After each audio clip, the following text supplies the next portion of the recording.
Assalamualaikum Ustadz. Assalamualaikum warahmatullahi wabarakatuh. Ustadz, beberapa waktu yang lalu ada viral di media sosial, khususnya di aplikasi untuk Android. Ada satu aplikasi yang bernama When Will I Die atau Kapan Saya Mati atau Meninggal. Ini berupa aplikasi yang dimasukkan secara data-data pribadi oleh pengguna. Itu bisa ketahuan Ustadz, kapan dia meninggal, di mana, dan seperti apa nanti meninggalnya.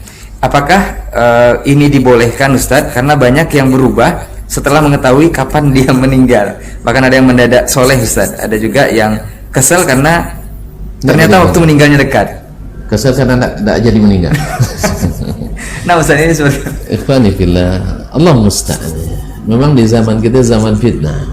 Nah, wa ma tadri nafsun bi ayyi ardin tamut. Allah tegaskan, wa ma tadri nafsun bi ayyi ardin tamut. Seseorang tidak tahu di mana dia meninggal. Wa ma tadri nafsun madza taksibu ghadan. Ya, kita lebih yakin, lebih iman kaum muslimin dan muslimat. Sama dengan kita ketika dilarang oleh Allah, oleh Rasulullah SAW mendatangi dukun. Dukun kadang-kadang benar dia dalam mengatakan barang kita hilang.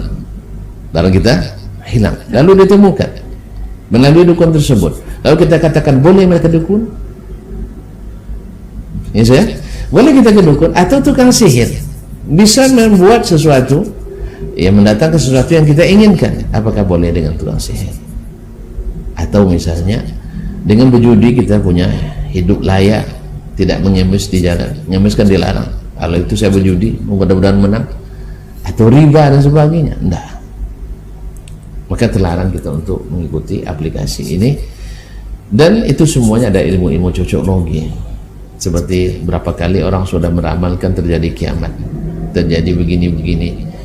Ya, seperti pada 15 Ramadan, Jumat Ramadan kemarin akan terjadi kiamat, akan lahir duhan dan sebagainya.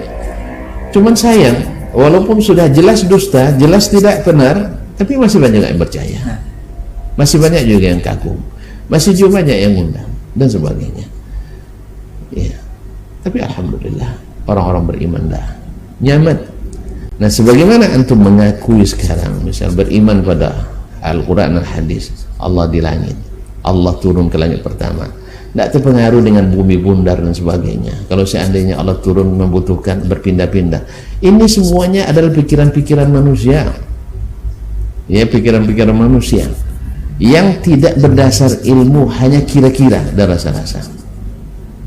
Seandainya pun benar nanti ini seperti yang dikatakan aplikasi itu tahu dia mati, walaupun masalahnya misal seperti yang dikatakan pertanyaan bahwa dia itu berubah langsung jadi saleh.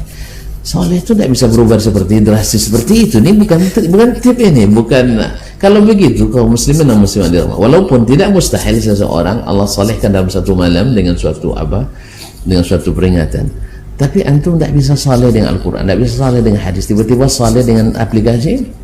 Antum rawat kaum muslimin dan muslimat dirahmati Allah. Walaupun saya tidak mungkiri kalau ada orang yang saleh setelah itu, tapi karena akan mati itu karena Allah SWT, juga perlu kita benahi lagi niat kita.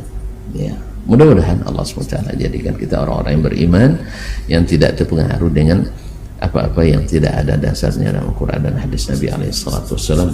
Apalagi ini wallahu ta'ala zahirnya mudah-mudahan saya tidak salah, ya, bertentangan dengan nas-nas Al-Quran dan hadis. Ini bisa-bisa nanti kita membuatkan kita mendustakan Al-Quran dan hadis. Maka jauhi ini, jangan-jangan ini menwaswis syaitan. Wallahu ta'ala.